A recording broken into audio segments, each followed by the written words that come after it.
good to be back with my trigger-proof transmission, but I want to wait and see.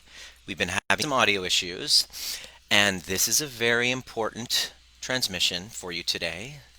It's been the subject of many messages that people in this group have been requesting of me, the trainings that they wanted. Hey, Leslie, can you hear me? I'm just going to be, hey, Yanni, before I keep going, we just jumped on, this is 30 seconds in. I need a thumbs up from you or something. How is my audio? Is it cutting off? Is it cutting off? Can you hear it? Okay, does my voice cut off because I reset everything? I need to know before I go on if you can hear me okay. Because no issues. Okay, good. Boy, am I excited to share this. Now, I got permission, before I want to say this, I'm going to tell you something today that is very triggering for me. Thanks, Diana. By the way, Diana Rahmany is my wife. Woohoo. And in respect to my wife, I asked her if it's okay for me to share what I'm about to share with you. I needed her permission first, and she said yes. At first, she didn't think it was a good idea, and then I explained my position. And she gave me the thumbs up. And I want to talk about insecure attachment styles and why they're important and why we're even having this conversation is because, let's face it, the goal of any type of inner work that we do must lend to having a better experience of life. That's why we examine ourselves. Number one, as Socrates says, an unexamined life is a life not worth living. Number one. Number two, the purpose of self-examination is so that we can enhance the experience of life. And I have been very curious about that ever since my training as a chiropractor. I'm helping people have better experiences of life because if with their aches and pains and their stuckness in their nervous systems, they can't play with their grandkids, they can't golf, they can't have sex, whatever it is they can't do, my job was to help enhance their experience of life. And in my own search, in my own journey of understanding, I realized that the number one thing that will be the predictor of a satisfying life, by life I mean how much time you got left. We actually did this exercise. I'd like for you to do this right now. Take a moment. Take this. This is a perfect time. I want you to write the answer down. There are 365 days out of the year. Take your calculator out right now. There's 365 days out of the year. And let's say you live to be 90. Okay, so if I live to be, let's say I live to be 95. I have a full life, 95 years old, minus 44, 95. So 95 minus 44 equals 51 years left times 365 equals, now, if I'm going to live to be 95, that means I have this many days left. This is a really great perspective. This is an amazing exercise I want you to do. We do this with our clients all the time. It's just wake up. This is kind of like, wake the fuck up. Okay, good. So wake up. That's how many days I have left. Now, here's the interesting thing that I discovered in this whole game is when I'm awake, have a say in how those days go. I can choose, if I'm awake, to have those days be full of contribution to others, prosperity and abundance in receiving, connection. This is what makes the experience of life worth it. That's it. I have agency. I have a say in how those days are going to go. Yes or no? What's the number that you had? Leslie, 1760. Okay, cool. The next thing I want you to understand is, Leslie, you have a say in how those 17,060 days go. But most people, especially outside of this group, this community, have no fucking clue that they have a say in that. In other words, they're living under the illusion that they don't have agency, that it's up to somebody else, it's up to a boss, it's up to the government, it's up to something, God, something outside of them has power over how those 18,000 days go. 20,000, depending on how old you are listening. You have a say. Now, here's the other part that I wanted to make you aware of. You don't have a say when you don't know you have a say.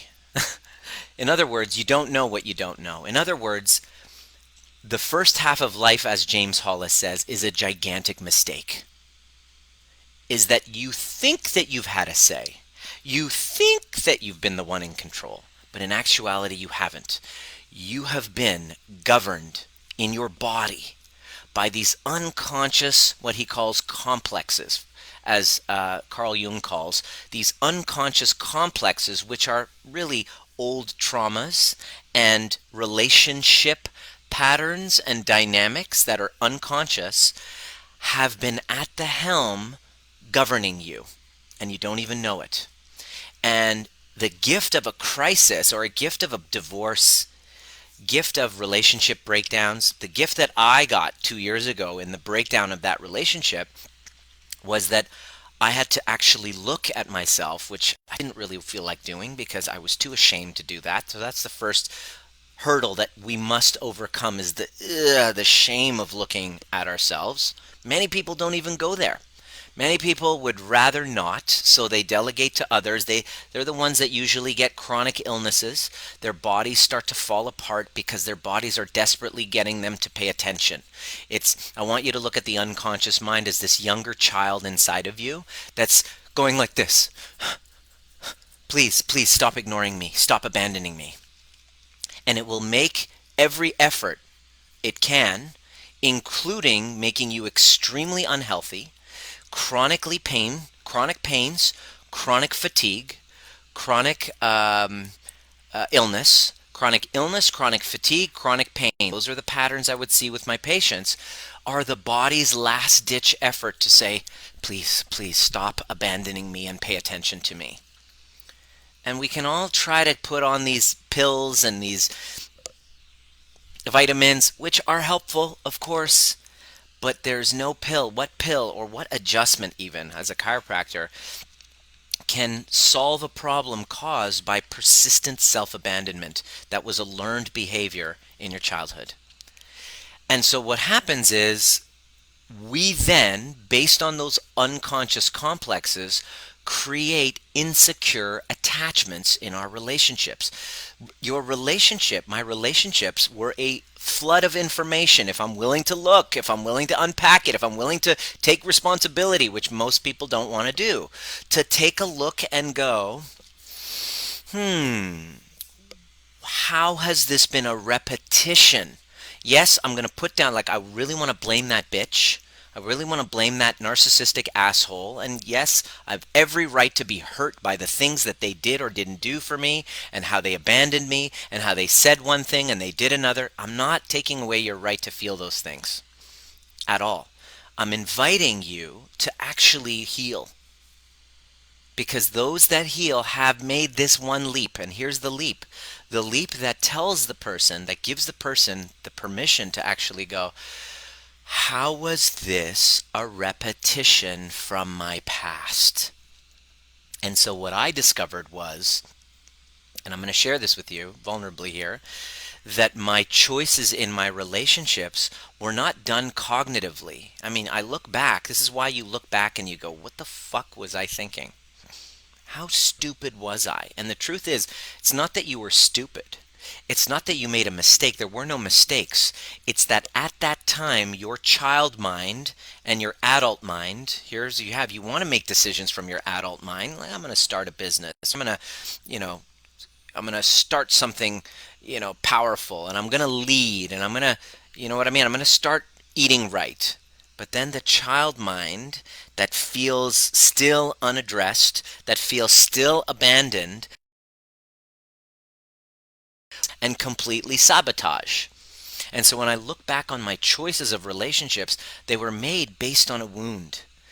Based on the wound of a 2-year-old little boy that was really needing the affection and attention of his mother, but who wasn't there because when he was pre-verbal, mom left for 3 months to explore emigrating to Canada with his twin brother. Not because she was trying to be mean, but that was just, as far as resources, all she could do. And what that did was that had me not trust the feminine. I lived in my body in a way that the feminine and being seen by the feminine, it wasn't safe. It wasn't safe to trust love from the feminine. So how did I show up in relationships? Well, I didn't really want to commit to one. Even though I said I did here, my adult brain said, you know what? We're going to just fucking do it. I'm 31. Fuck, grow up, Nima. Fucking grow up and get married. And I did because I thought I should from my adult mind. But that pesky little child mind of Nima, who hadn't yet been healed and hadn't yet been addressed and acknowledged, started fucking driving the bus. Let me know if you can resonate with this. Okay, let me know if you can resonate with this because I'm about to share some truth bombs with you. And so I showed up as the avoidant in relationships. In other words, I was in, but I wasn't fully in. I blocked my intimacy. I blocked myself from fully getting attached. And I had a couple of others on the sides, on the sidelines, just in case this one abandoned me. Let me know if you can resonate with that shit, okay? Let me know if you can resonate with that. My healing needs to be on a continuum. Exactly, Kara. 100% true. And I'm getting to that. And so the first step, though, you took the step, Kara, and we unpacked where it all came from. Many people haven't really looked. And so as soon as I saw that attachment wound come up, and I was like, oh, it's time for me to change my relationship with that younger part of me that I had abandoned all along. In fact, in one of my meditations that I did, I can't believe I'm talking about inner child stuff. Like, you would, 2 years ago, you would have caught me dead talking about that stuff. It really works. And I started the process of healing my attachment wounds. And after my last breakup, which was totally shameful, which was totally like everything all over the place, some of you actually were privy to that. You know, Leslie, you were there. Kara, you were there. It was incredibly humiliating. And I did the absolute unthinkable. I put my place up on Airbnb and I moved back in with my parents. My mother, who didn't know how to, didn't, still has got some challenges like the rest of us with regulating her emotions. And when a son is going through a challenge, like I did a divorce years ago, uh, career change, all of these challenges, they don't do well when their kid is having a challenge. Instead of being there as a support, kind of in the way that I would have liked, which is empathy, understanding, it was met with resistance and I told you so, and which all comes from their wounded ego feeling responsible and bringing themselves into it, which is how intergenerational trauma happens. That's how they were parented, and that's how they're parenting us. And here we are in this complex dynamic, and now I have an opportunity to heal it.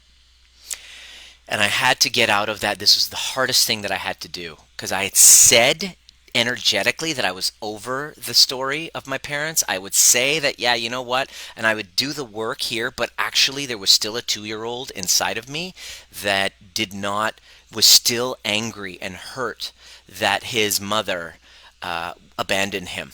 And this was fucked up. This is going to sound weird, but in those 3 months that I was healing and I moved in with my parents, it's almost like I gave my mother energetically a chance to make up for her guilt because she was holding on to a lot of guilt, and so was my father because of all of that. And so as I started to patch up and heal those wounds, not just here or just by pretend, but actually heal it here to be able to truly see my parents for who they were, not as these monsters who are, as human beings who are at the effect of their intergenerational trauma. But I really got that here. It wasn't just, I'm just talking shit. It wasn't just, I'm just kind of placating for spiritual kind of, what do they call, bypass? No, I actually went and did the work and actually felt and cried the tears and had more tears in those 3 months than I had in about, I don't know, 40 years of my life. And I allowed myself to feel the grief of that little 2-year-old boy and actually started to heal. truly heal from a felt sense body based perspective. And according to what's her name, Dr. Shafali, this is a 2 year process. And this is why this group is about, is to carry you through this 2 year process of healing and support through this journey of healing that younger part of you. Now, why is that important? Because if you don't, you will continuously fall under the same patterns in your relationships because you unconsciously can't help it get pulled to the familiar.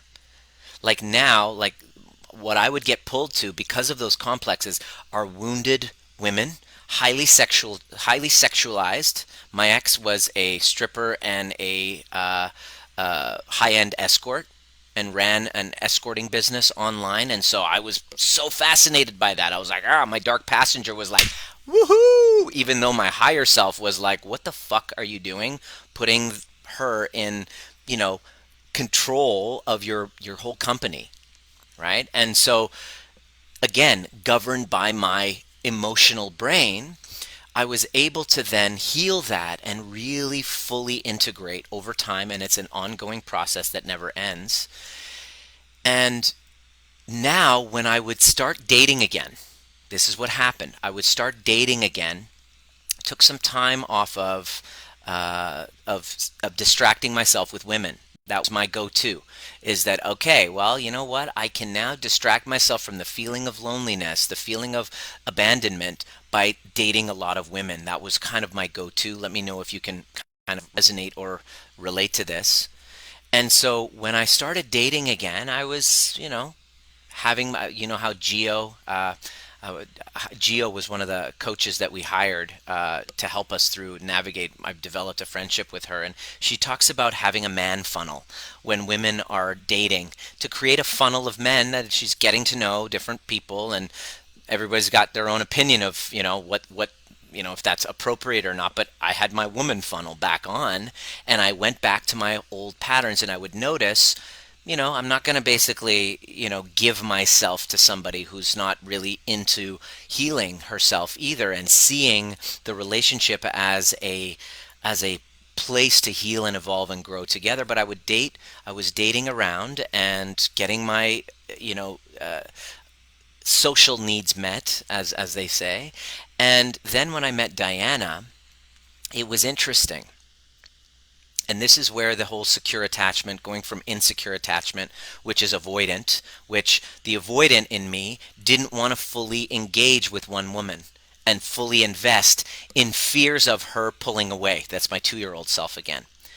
But what I discovered was in this union, it was so interesting, was I could now enter it consciously that that's who I am. That's part of my past. And when I get triggered, that's exactly what's going to likely show up. My need to bail, my need to, when there's challenge, to start texting other people to get that admiration and approval elsewhere. It's kind of like my egoic need. I have an aha moment. Interesting. I know, Leslie, I had you in mind in this. So what ends up happening is I know that those are my patterns. I know I enter this consciously, and I got permission to share this from Diana. After a couple of weeks of us seeing each other, we had an amazing connection. It was really great. I was like, oh, this is an amazing. It wasn't one of those like, oh my God, fireworks. I knew that that's a trauma bond. Please get this. When you meet somebody and all of a sudden it's like, bah! Like fireworks, that's called a trauma bond. That's the chemical pull to the familiar. And I knew that I wasn't really wanting that anymore. I had all of the ups and downs in my last one. I was like, fuck, I just want a place that feels like a safe home. True love, I read this somewhere and I want you to write this down. True love feels like a warm cup of oatmeal. And I was like, I want that. That's what I want. I don't need to have that fucking crazy bipolar shit anymore, which is a telltale sign of a trauma bond. If you've ever been in one, let me know. Love to hear that. So essentially, when we met, she discovered that I wasn't going to be like I wasn't going to be inauthentic. I wasn't going to lie to her. I was like, "Yeah, I'm dating a few other people, and it's great to be with you." And she was immediately after we had kind of spent some quality time together. She had said that, "Oh no, I I I now know. I know what I want, and I want. I've always wanted to feel about someone the way I feel about you, and I feel that for you. And I am not going to." I don't know. I'm paraphrasing, but this is kind of like what she had said: is I'm not going to um, invest any time or anything with anybody who isn't going to feel the same way about me as I do for you. And I was just like, oh, I'm not used to this, because the avoidant in me would usually connect with the codependent style that was like, okay, whatever you say, I'm cool. You guys know what I'm talking about when you totally don't have boundaries in your own. You're like, okay, whatever you want, because I'm so afraid of being alone. I just want to be picked. There was that energy is what I'm used to. It's just kind of like how I would roll.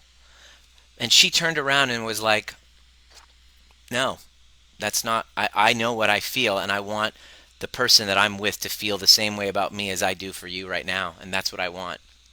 And so I'm not willing to participate in that. All the best to you, with a text message, goodbye. And I was just like sitting there going, wait, what the fuck? Huh? Like, wait, hold on. What do you. I was like, okay, somebody who respects and loves themselves enough to have boundaries and saying, look, we've had a connection. I know what I want. It's you. If you don't want to feel the same, I'm not going to just kind of be okay sitting on the sidelines while you play the field. And I was like, okay, well, fuck. And then she gave me a proposal. I was like, what am I gonna do? Because I'm not gonna show up lying to you. I don't want to lie. I want to be myself. I want to be loved for who I am. I'm not gonna fucking lie. I'm done with pretending. I'm too old for this shit. And I said, what do you propose we do? She says, give me 1 month. This is what she said. Give me 1 month of monogamy where you're not seeing other people, you're not whatever, you're just putting your effort and energy into developing our relationship. If at the end of 1 month you're not sure, then. And I was just like, 1 month, huh? Hmm. Okay. All right. Fine. Let's give it a shot. So now here we are. How many months later? She's sitting right there. Um, I don't know what that was. August, September? August, September. That was August, September. October, November, December, January, February, March, April. Almost May. So 7, 8 months. And we have a baby on the way in October. And I couldn't be more certain. And here's the best part. This is weird. This is for you who are empath codependent with this guy you just wish that could choose the person. Oh, I wish it would be chosen. Here's the key. Here's the thing is I trust myself. This is the difference. It wasn't that I didn't trust women. If it wasn't that I didn't trust my partners, it was that I didn't trust myself, that if she were to pull away, for me to avoid the work by trying to get that affection elsewhere. I didn't trust myself before. And as an insecure avoidant in recovery, to get married and actually be so committed is a fucking miracle. It is. And here's the other part: who showed up as the narcissist in his codependent relationships prior, to now have conscious empathy be his superpower and feel so delighted about the community that he's created and the bond of secure attachment and the commitment to each other becoming the home base for each other to heal and evolve and grow together. Because let's face it, triggers will come up. That's what the whole point of relationship is not to be with somebody that doesn't trigger us. In her vows, one of the funny things that she said, what did you say? Do you want to share it? She basically said, well, can I share the little part that you said? I love you even when we're not getting along, the bad part. Yeah, can I don't know if you can hear. Say that again. Okay. She said, "I love you even the parts when we're not getting along." But when you drive me crazy, I still want to shove you off the Yeah, ferry. even when you drive me crazy, I still want to push you off the ferry or shove you off of Mount Doug when we go hiking. That was in her vows. So, in other words, and I was a laughter over tears moment. And it was one of those things where I realized that I was with a partner who genuinely wanted to use the relationship as a safe space with me to heal and evolve and grow together. Now, that's an idea that I can get behind. That's an idea that I can commit to, knowing that it's not going to be fucking picnic and she's going to want to shove me. We're going to want to shove each other off of the ferry on more than one occasion, and we're committed to take responsibility for our own triggers for the sake of our baby, to create a world that there's a community of people who are committed to the same thing, who want to expand and become leaders of other people to help them regulate and have them feel safe in their environments. And so that's what the community is all about. And how to heal insecure attachment wounds is by first working on becoming secure within oneself. And here's the question that I wanted to leave you with: if you're ever in a situation where you can really yeah, very appreciative for very appropriate for wedding vows, exactly. So here's what I wanted to leave you with. If you find yourself in that situation where you're constantly chasing, you can take a page from Diana's book. Is that here's the question you want to ask is, who would I have to become in order to be okay pushing somebody away who wasn't willing to commit and meet me exactly halfway where I was going?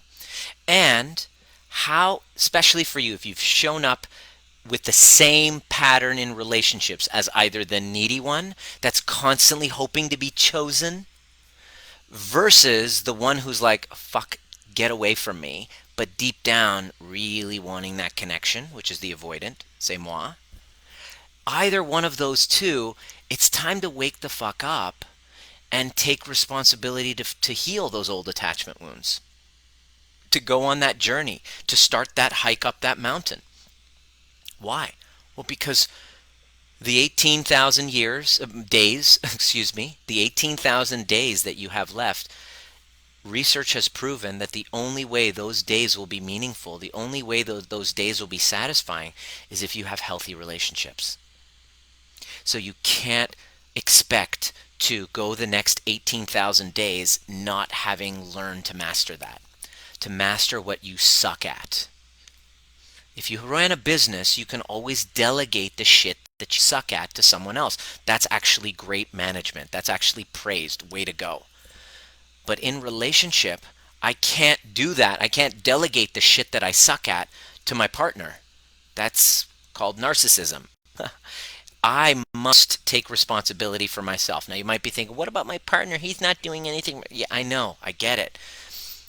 Inspire them by being the example, by treating you and healing you and treating you the way that you would want them to treat you, so that they can see by example how to treat you, because they're treating you how you're treating you. And all of this relationship drama that's starting to bubble up in this coronavirus time now, it's this why we can sit here and blame the other person, which there's two people in a dance. I'm not responsible for anyone else except me. I'm responsible for how I decide to show up in the midst of you and your wounding, in the midst of you and your resentment, in the midst of you and your rage, in the midst of all of that garbage that you're having to deal with and taking out on me, which is how relationships become completely toxic. I can rise above that by taking care of me and then being able to see you through whatever you're going through. And I'm not justifying bad behavior. If you're in a relationship where your health is on in jeopardy, where your safety is in jeopardy, number one is to go and create safety. This doesn't apply to you. You must create some sort of a safety, and hopefully you have resources around you. Please reach out to people and let them know you don't feel safe. We've experienced that. We've had that. We've had that happen within our clients, and Your safety is the most important thing, and once you've created a safe space where you can feel like you're not, your health and your your body is not in jeopardy because of somebody out there who's really not in a good place, their nervous system is totally dysregulated. Once you're there, you can now focus. Number one priority is your own healing, because when you do, you now have a say in the experience of your life that you get to create moving forward, and the experience you get to create for your children. It's not done by negating your feelings, it's done by the exact opposite, by really giving them space and learning the tool. Your trigger box, this is what I call the trigger proof toolkit. This is what I teach my clients. We're having trainings consistently, from breath work, from the overview experience that's coming up on Sunday. A lot of you are already registered. We have space for 10 people who are not our clients. Our clients are, it's like a 5 hour weekend workshop that I condensed in 5 hours. And it's for all my clients. And I've opened it up for people who aren't clients, who, aren't able to travel for all of those events and stuff. They're like, but they want to experience the magic of healing those primary attachment wounds. It's like, well, how do I do it? Well, I show you how. And is it difficult? Yes. Is it going to take me going back to earlier memories and bringing them up again? Yes. Is it going to make me exhausted? Yes. Is it going to be uncomfortable? Yes. But this is why, this is the cool part about this, is this, and this is why I wanted to share this with you. When you start taking this on, and I did this last couple years ago when I moved in with my parents and healed with them, you're not only helping heal the future generation. I have a baby on the way. I'm going to make damn sure that his experience or her experience, whichever it is, we're going to wait till we're going to wait till it's born. That was Diana's request, because if it was up to me, I'd be like, fucking tell me if it's a boy or a girl. I just need to know right now. But because she's been such a great influence on my life, she's inspired me to go, no, we're going to be surprised. We're going to wait. I'm like, the most impatient fucking prick in the world? You're going to make this fucker wait? Ugh, she's the perfect medicine for me. Okay, this is why I fucking locked her. I put a ring on it and locked her down for the long term, because she's really good for some asshole like me. And she kind of likes that part of me too, when she doesn't want to push me off the ferry. Um, so I want to create that experience for my kid, and when I did, now my parents have found healing too, because they were holding on to a lot of guilt because of my childhood. I mean, what parent, show of hands, what parent doesn't have mom guilt or dad guilt? It's like it totally fucking permeates everything you do and runs your life, and it causes you to be an asshole to your kids, which is what was happening until I could see through it. And then I'd be like, oh, that's why they're being such assholes. Oh, fuck. It all makes sense why my parents were being such assholes to me in the time that I needed them the most. And I was able to see through it and see the love that was there in through their assholeness. And it's interesting, because when you can do that for your parents, moms, your kids will be able to do that for your assholeness. That's how we break the cycle. It's beautiful. It's a beautiful thing. And so this weekend it was so meaningful because my parents were the only ones that were present. We went to this place just up island on the Malahat, gorgeous location. Check my Facebook. I mean, you see some photos there in the group. It was a beautiful spot. It was beautiful weather. We had this little camera was set up. We had it on Zoom. I recorded it. It was so tearful. We had my family from all over the world having an opportunity afterward at our little dance. We took some photos. We came back and we sat down on the couch and we were able to talk to one another, and everybody was able to share and be part of the space of the love that we have for one another, which is really intense, and it comes from a really deep, authentic, safe, grounded, secure place. And for other people to be present to that impacts them. This is the key why you want to create a secure attachment in your life, because when you do, the sum total of the two of you with that secure attachment is greater than just with you alone. I have become more enhanced because of that union with Diana. I have become more well-rounded. I've become softer. She is my yin to my yang, like we're complete fucking opposites in every way. And as I'm sitting here thinking about work all the time, and we're walking, she goes, "Look, an eagle." And I'm like looking at her going, "Fuck. I have so much to learn from you." She's like, "Look at these flowers. Look at that flowers." And I'm just like watching her. I'm watching the world through her eyes, and I'm like, "Ah, this is what a perfect secure attachment," and we argue, is like. Is real, it's genuine, and it's not like in fantasy. We go through our challenges the same way. And it's interesting because I took a picture of her today. I wanted to share this, just kind of like signing off here. Um, she's a feminist. She has a sociology. She's got a degree in sociology. She is a feminist. Okay, and here she is. She's wearing her leggings, and I'm going to share. She gave me permission to share this. I'm going to post this in the moment on Instagram. It's so cute. She's in these cute little wild, weird leggings. She's pregnant, barefoot, and in a kitchen. And I was just like, whoa, whoa, whoa, hold the press. I take a picture. Are you there? You're there. She's laughing at me right now. I'm like, "Phew, you're a feminist. You're barefoot and pregnant in the kitchen, and you're and by choice. And are you there under duress? No, she actually loves being. She wants that role, and she's a feminist. Wait, what?